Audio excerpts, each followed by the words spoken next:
Hello students, मैं बिना मिश्रा स्वागत करता हूं आपके अपने परिवार आइंस्टीन क्लासेज में। आपको पता है कि हम लोग केमिस्ट्री 10th का पहला चैप्टर स्टार्ट किए थे, that is chemical reactions and equations. ठीक है, उसी को आगे बढ़ाते हुए बेटा हम लोग सेकेंड पार्ट पढ़ने वाले हैं। सेकेंड पार्ट में क्या पढ़ेंगे हम लोग? Characteristics of chemical reactions. ठीक है, पहले पार्ट में मैंने आपको बताया था कि केमिकल रिएक्शंस क्या होती है, मतलब कहो तो पूरा बेसिक मैंने बताया था केमिकल रिएक्शंस क्या होती हैं। ठीक है, उसके बाद सेकेंड पार्ट में हम लोग देखेंगे केमिकल रिएक्शंस के कुछ कैरेक्टरिस्टिक्स।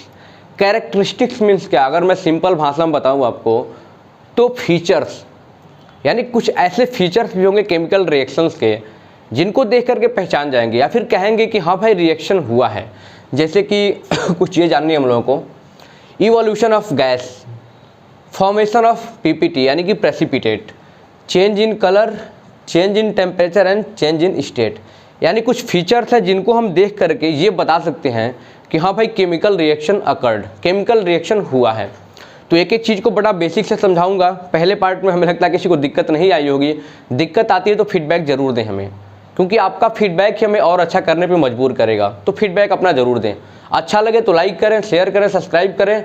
अच्छा नहीं लगे तो बिल्कुल मत लाइक करना भाई, कोई ज़बरदस्ती नहीं है, बट मैं कोशिश करूँगा अच्छा ही देने की। ठीक है, तो सबसे पहले समझते हैं इवोल्यूशन ऑफ गैस का मतलब क्या। कोई भी केमिकल रिएक्शन होता है उसमें तो एक कैरेक्टरिस्टिक्स है जिससे हम पहचानेंगे केमिकल रिएक्शन हुआ, that is evolution of gas. Evolution मतलब क्या होता है? गिविंग आउट यानी कि प्रोडक्शन। कोई भी रिएक्शन होगा अगर उसमें गैस निकलेगा, उस रिएक्शन के प्रोडक्शन में अगर गैस का इवोल्यूशन हो रहा है, गैस का प्रोडक्शन हो रहा है, गैस एग्जिट कर रहा है, तो हाँ भाई कहेंगे केमिकल रिएक्शन हुआ है। जैसे मैं आपको बताऊं, जिंक का रिएक्शन कराते हैं बेटा सल्फ्यूरिक एसिड H2SO4 से, तो प्रोडक्ट हमारा क्या बन जाएगा? जिंक सल्फेट प्लस यहाँ पे हाइड्रोजन गैस प्रोड्यूस होगा बबल्स के फॉर्म में। यहाँ से क्या निकलेगा? हाइड्रोजन गैस निकलेगा। किसके फॉर्म में? बबल्स के फॉर्म में। तो देखो यहाँ पे गैस का क्या हो रहा है? इवोल्यूशन हो रहा है इस केमिकल रिएक्शन में। तो हम कहेंगे हाँ भाई हमारा केमिकल रिएक्शन हुआ है। यानी क्या हो रहा है बेटा? यहाँ पे हाइड्रोजन गैस इवॉल्व हो रहा है, that is evolution of gas, यानी एक कैरेक्टरिस्टिक्स हुआ। अब बातचीत करेंगे सेकेंड कैरेक्टरिस्टिक्स की, that is formation of precipitate. अब आप सोचोगे सर प्रेसिपिटेट क्या होता है? तो प्रेसिपिटेट एक सॉलिड प्रोडक्ट होता है, यानी कि जब कोई भी रिएक्शन होता है ना तो उसके प्रोडक्ट साइड में आपको पता है ये वाला रिएक्टेंट होता है बेटा, ये वाला प्रोडक्ट होता है। तो प्रोडक्ट साइड में एक ऐसा सब्सटेंस फॉर्म हो जाता है जो मतलब सॉलिड होता है, वो भी इनसॉल्युबल होता है, मतलब कोई सॉल्युबल नहीं होता है, यानी कि इनसॉल्युबल सॉलिड जो प्रोडक्ट के साइड में फॉर्म होता है, यानी प्रोडक्ट के साथ बनता है, उससे हम क्या कहते हैं? प्रेसिपिटेट कहते हैं। तो भी हम कहेंगे यानी कि कुछ कैरेक्टरिस्टिक्स हैं जिससे हम देख करके बताएंगे, यानी किसी भी रिएक्शन में अगर पीपीटी का प्रेसिपिटेट का फॉर्मेशन होगा तो हम कहेंगे भाई हाँ केमिकल रिएक्शन हुआ। यानी कि ये भी एक तरीका है रिएक्शन, केमिकल रिएक्शन हुआ पहचानने का। जैसे मैंने बेरियम क्लोराइड के सॉल्यूशन के साथ हमने रिएक्शन कराया H2SO4 का, तो बेरियम सल्फेट का BaSO4 का बेटा हमें मिल गया पीपीटी, प्रेसिपिटेट मिल गया, और साथ में HCl मिला। यानी कि यहाँ पे हमें क्या मिला? प्रेसिपिटेट मिला। वही क्या? Formation of precipitate. समझ में आ रही चीज़ें? ज़्यादा दिमाग नहीं लगाना है, ठीक है, क्योंकि आप आइंस्टीन क्लासेज पे हो तो आइंस्टीन तरह दिमाग यूज करना है। बहुत ज़्यादा दिमाग नहीं लगाना, इसका मतलब क्या कि पढ़ना नहीं, ये नहीं करना है, मतलब कि बस समझना है, अपने कंसंट्रेशन पावर को बढ़ाना है थोड़ा सा कि मैं क्या समझाना चाह रहा हूँ। यानी कि कुछ कैरेक्टरिस्टिक्स होंगे जिनको देख करके पहचाना जा सकता है कि केमिकल रिएक्शन हुआ है, that is formation of precipitate. कोई दिक्कत नहीं? हाँ कोई दिक्कत नहीं, आवाज़ आ रही है। चलो, चेंज इन कलर, यानी कि ये भी एक ऐसा कैरेक्टरिस्टिक्स है जिसको हम देख करके कह सकते हैं हाँ भाई केमिकल रिएक्शन हुआ है। चेंज इन कलर का मतलब क्या? पोटेशियम परमैंगनेट की मैं बात करूँ, पोटेशियम परमैंगनेट का, तो उसका कलर बेटा पर्पल होता है। कलर कैसा होता है? पर्पल होता है। लेकिन जब उसमें हम सिट्रिक एसिड ऐड कर देते हैं, क्या बताया मैंने? पोटेशियम परमैंगनेट का जो कलर होता है बेटा वो कैसा होता है? पर्पल होता है, पर्पल होता है। लेकिन हम क्या करेंगे? उसमें सिट्रिक एसिड ऐड कर देंगे तो क्या हो जाएगा? जो कलर पर्पल होगा पोटेशियम परमैंगनेट का वो कलरलेस हो जाएगा, यानी सॉल्यूशन को क्या कर देगा? वो कलरलेस कर देगा। इट मीन्स कलर में चेंज हुआ है, यानी कि change in colour, that means it's also a characteristics of chemical reaction. तो हम पहचान जाएंगे हाँ भाई केमिकल रिएक्शन हमारा यहाँ पे हुआ है। ओके, चलो अब अगली बात करते हैं, change in temperature. Change in temperature का मतलब क्या? कि ये भी एक ऐसा कैरेक्टरिस्टिक्स है जिसको देख करके हम बताएंगे हाँ भाई केमिकल रिएक्शन हुआ है। इट मीन्स कि जैसे मैं बताऊं कि कुछ रिएक्शंस होते हैं जिनसे हीट प्रोड्यूस होती है, या फिर कुछ रिएक्शंस होते हैं जिनको कंप्लीट करने के लिए हीट देना पड़ता है। आसान भाषा में समझो, किसमें समझो, इजी लैंग्वेज में। कुछ रिएक्शंस ऐसे भी होते हैं जिनको कंप्लीट करने के लिए हमें हीट देना पड़ता है, और कुछ रिएक्शंस ऐसे भी होते हैं जिनसे हीट प्रोड्यूस होता है, यानी कि प्रोडक्शन होता है हीट का। यानी क्या मतलब बताया मैंने, यानी कि देखा जाए तो इसको भी हम लोग दो पार्ट में पढ़ेंगे। कितने पार्ट में? दो पार्ट में। इसको मैं मिटाता हूँ, थोड़ा सा रफ करता हूँ, छापते रहना, साथ में नोट्स बनाते रहना, ठीक है। अब चेंज इन टेम्परेचर की मैं बात करूँ, यानी कि ये भी एक ऐसा कैरेक्टरिस्टिक्स है जिससे हम पता कर सकते हैं, जिससे पता चलता है कि केमिकल रिएक्शन हुआ है। तो हम लोग थोड़ा पढ़ लेते हैं चेंज इन टेम्परेचर के बारे में। अभी मैंने बताया कि कुछ रिएक्शंस ऐसे भी होते हैं जिनको हीट देने की ज़रूरत होती है, यानी कि हीट देंगे तो रिएक्शन कंप्लीट होगा, और कुछ रिएक्शंस ऐसे भी होंगे कि जिससे क्या होगा, हीट प्रोड्यूस होगा, ठीक है। चलो उसके बेस पे मैं आपको बता दूं तो ये दो प्रकार के होंगे। एक होता है एक्जोथर्मिक रिएक्शन, बड़ा अच्छे से समझना, एक्जोथर्मिक रिएक्शन। दूसरा होता है endothermic reaction. Endothermic reaction, change in temperature की बात मैं कर रहा था, चेंज इन टेम्परेचर की।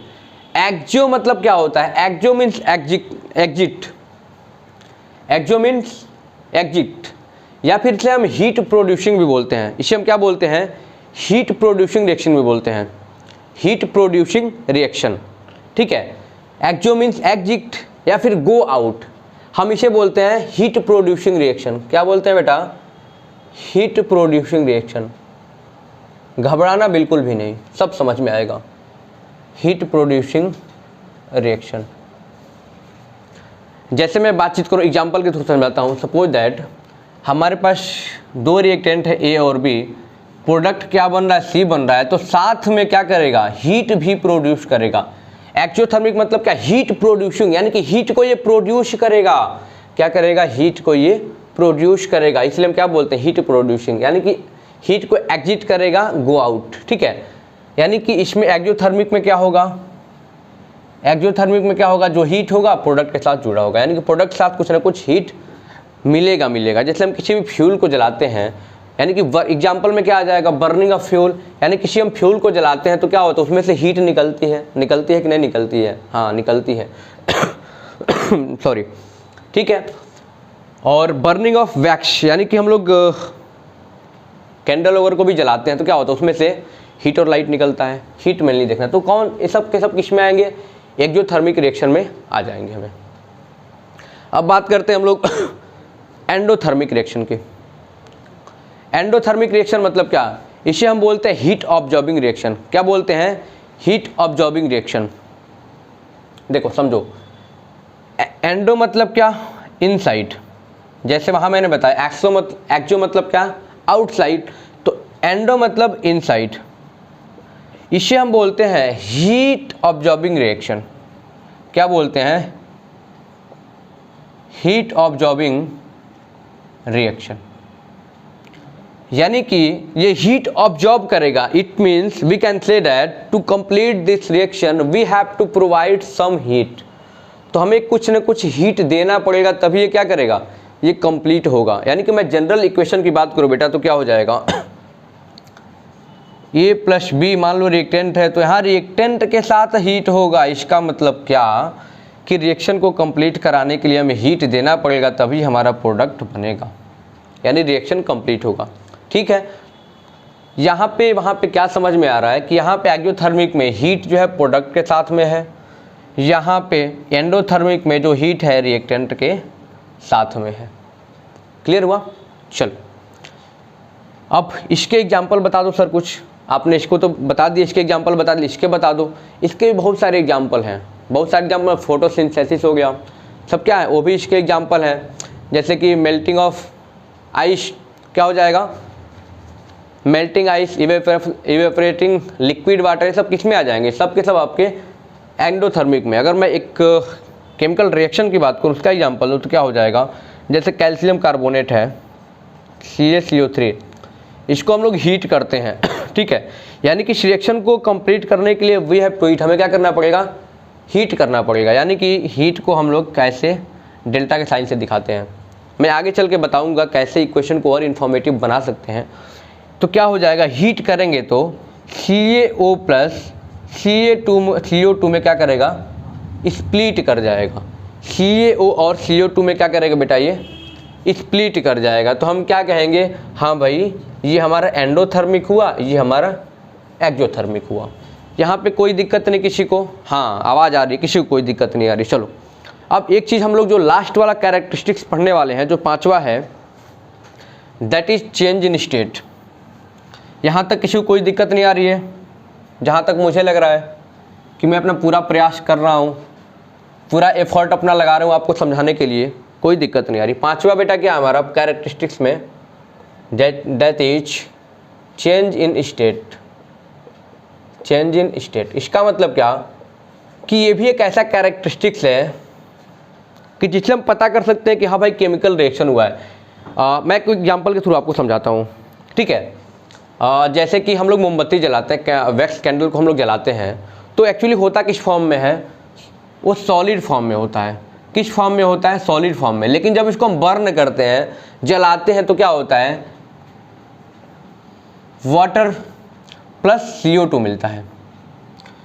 और जब वैक्स को हम जलाते हैं बेटा, कैंडल को हम लोग जलाते हैं, तो ये क्या होता है, सॉलिड फॉर्म में होता है। जब इसको हम हीट करते हैं, जलाते हैं, तो इससे क्या निकलता है, वाटर भी प्रोड्यूस होता है प्रोडक्ट साइड में, और क्या CO2 भी निकलता है। तो कहीं न कहीं देखो आपका स्टेट यहाँ पे चेंज हुआ दिख रहा होगा। पहले था हमारा सॉलिड में, बट चेंज किस में हुआ, ये हुआ लिक्विड, ये हुआ हमारा गैस। इससे क्या समझ में आ रहा है कि ये रिएक्शन तो हुआ है, लेकिन इसमें स्टेट हमारा चेंज हुआ है। यानी स्टेट चेंज हुआ है तो हम कहेंगे हाँ भाई हमारा केमिकल रिएक्शन हुआ है। यानी कुछ 5 कैरेक्टरिस्टिक्स मैंने आपको बताया और बड़ा बेसिक से मैंने एक्सप्लेन किया है। कहीं से कोई दिक्कत आती है आप हमें कमेंट जरूर करें, ठीक है। आपका फीडबैक बहुत ही ज़रूरत है ताकि हम लोग और अपने आप को अच्छा कर सके और अच्छा सुधार में ला सकें, ठीक है। चलिए, और मैं आपको लास्ट में ये बताना चाहूँगा, जब मैं आइंस्टीन क्लासेज के वीडियोज देखता हूँ तो कहता हूँ यार कि मतलब फ्री ऑफ कॉस्ट इतनी अच्छी कंटेंट प्रोवाइड कराई जा रही है, मतलब अच्छे आप कोर्सेज भी बाई कर लो ना, तो वहाँ से आप नहीं कर सकते। इंग्लिश का वीडियोज मैं प्रतिदिन मैं खुद वॉच करता हूँ, देखता हूँ कि अच्छे कंटेंट मतलब मिलते हैं यहाँ पे, जो मतलब पेड क्लास में मेरे को नहीं मिले थे। हमने खुद स्पीकिंग कोर्स किए हुए, तो मुझे इतना अच्छा कंटेंट नहीं मिला था। तो बड़ा अच्छा लगता है, सर का मेहनत देख के बड़ा अच्छा लगता है। तो चलिए सर को थोड़ा सपोर्ट करिए, आपके सपोर्ट की बहुत ज़रूरत है। आज के टाइम में आपके सपोर्ट की बहुत ज़रूरत। सपोर्ट इन द सेंस आपको पैसे से सपोर्ट नहीं करना है, you have to support with your like, share and subscribe. Thank you so much Einstein classes.